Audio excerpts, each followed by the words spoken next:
Top quality और consistent performance के लिए सिर्फ सिल्वर पंप्स एंड मोटर्स, नाम याद रखना।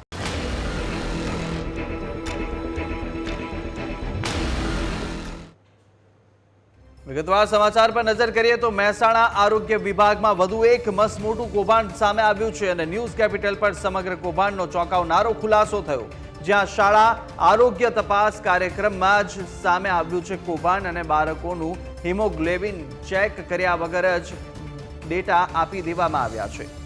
2000 કરતાં વધુ બાળકોની ખોટી માહિતી આપવામાં આવી હોવાનું હાલ સમગ્ર માહિતી સામે આવી રહી છે અને 5 ડોક્ટર્સે ફિલ્ડમાં કામ કર્યા વગર જ खोटा डेटा जाहिर कर्या छे।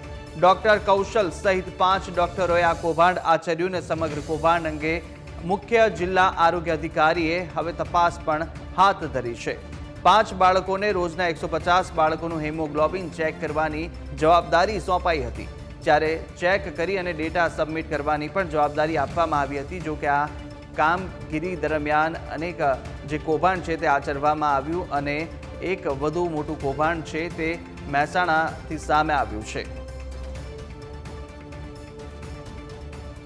આરબીએસકેની પર્ટિક્યુલર ટીમ એ ફિલ્ડમાં એને અમે સોંપેલી કામગીરી હતી અને ગયેલી નહોતી અને મીનવાઇલ મારા ધ્યાને આવ્યું કે એ લોકો ફિલ્ડમાં નહોતા ગયા અને એ લોકોએ એન્ટ્રી કરી દીધી। પછી પાછળથી એ લોકો ફિલ્ડમાં જઈને સાચી એન્ટ્રી પેલી કરી, એ ક્રોસ વેરીફાઈ કરી, પણ જે જવાબદાર છે એની સામે અમે એક્શન લેવા માટેની તૈયારીઓ કરી દીધી છે। એ 50 જે બાળકો હતા એ 50 બાળકોની ખોટી એન્ટ્રી નથી કરી, એ લોકો ફિલ્ડમાં નહોતા ગયા અને એન્ટ્રી નાખવાના પ્રયત્ન કર્યા અને મારા ધ્યાને આવેલું। એ આરબીએસકેના જે અમુક જે ડૉક્ટર્સની ટીમ છે, બરાબર, અગાઉ પણ એ લોકોની જે ટીમના જે સભ્યો હતા એની અમે અગાઉ પણ ડૉક્ટર ઓમપ્રકાશ સાહેબ વખતમાં બદલીઓ કરેલી કે જે લોકો કામગીરીની બાબતમાં નિષ્કાળજી રાખતા હોય અને જ્યારે અમારા ધ્યાને આવતું હોય, બરાબર છે, જે મુલાકાતો દરમિયાન અથવા તેના ડેટા દરમિયાન, બરાબર છે, ત્યારે અમે એના માટે સતર્ક રહી અને ક્રોસ વેરિફિકેશનની અમારી એક સિસ્ટમ છે। ક્રોસ વેરિફિકેશન જ્યારે અમે કરતા હોય ત્યારે અમને ખબર પડતી હોય, બરાબર છે, જ્યારે અમે લાભાર્થી સાથે અમારો અહીંયા કોલ સેન્ટર છે, કોલ સેન્ટરમાંથી અમે લાભાર્થી જેમ એએનસીના ફોન કરીએ છીએ, એટલે કોલ સેન્ટરમાંથી એ જે લાભાર્થી સાથે જ્યારે વાત કરીએ ત્યારે ખબર પડે કે આરબીએસકેની ટીમ અમુક વખતે ફિલ્ડમાં ગયા વિના અમુક પ્રકારના કામો કરતી હોય છે। મહેસાણા જિલ્લામાં આવતી શાળાઓના બાળકોનું લોહીનો ટેસ્ટ કરી અને એમનામાં શું ઉણપ છે કે હેમોગ્લોબિનની હોય કે બીજું કંઈ ઉણપ હોય તો એમની સારવાર કરાવવા માટેની આ યોજના છે। પરંતુ મહેસાણા જિલ્લાનું આરોગ્ય તંત્ર બિલકુલ આ કોઈ બાળકોની તપાસ કર્યા વિના ફક્ત કાગળિયે એમનો આંકડા બતાવી અને લગભગ 2000 જેટલા વિદ્યાર્થીઓને કોઈ પણ જાતની હેમોગ્લોબિન કે બીજું કોઈ ટેસ્ટ કર્યા વગર એમને સરકારી કાગળ ઉપર એમનો ટેસ્ટ કર્યો હોય તેવું બતાવી દીધેલ છે। એટલે કે બાળકોના આરોગ્ય સાથે ચેડા કરવામાં આવી રહેલા છે।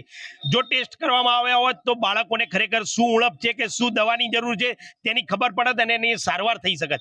પરંતુ આ એકદમ બિલકુલ મહેસાણા જિલ્લાનું આરોગ્ય તંત્ર આ કોઈ પણ જાતની તપાસ કર્યા વિના ફક્ત કાગળિયા ઉપર 2000 જેટલા વિદ્યાર્થીઓનો એમને તપાસ કરી છે એવું બતાવી અને એમના આરોગ્ય સાથે ચેડા કરવામાં આવી રહ્યા। મહેસાણા આરોગ્ય વિભાગમાં વધુ એક કૌભાંડ સામે આવ્યું છે।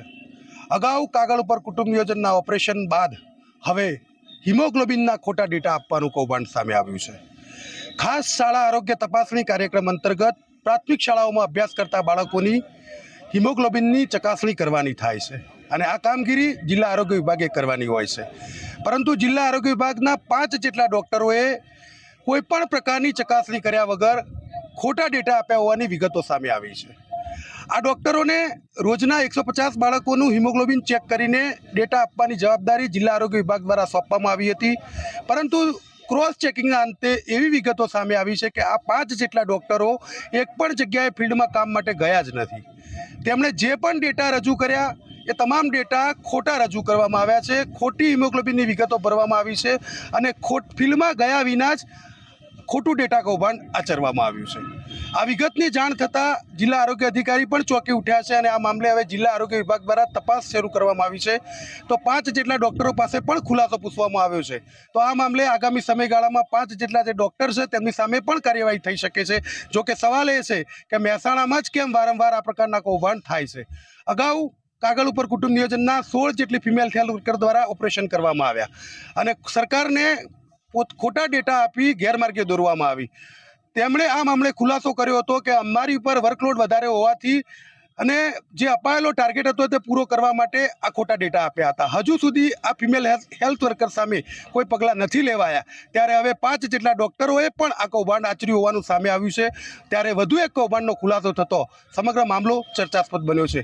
અને ન્યૂઝ કેપિટલ આ મામલે સૌથી પહેલો ખુલાસો કરી રહ્યું છે કે જે રીતે મહેસાણા આરોગ્ય વિભાગમાં જે રીતે કામગીરી ચાલી રહી છે તે ખૂબ તપાસનો વિષય છે કે આખરે કયા પ્રકારની કામગીરી મહેસાણા આરોગ્ય વિભાગ કરી રહ્યું છે. Kamlesh Raval, News Capital, Mehsana.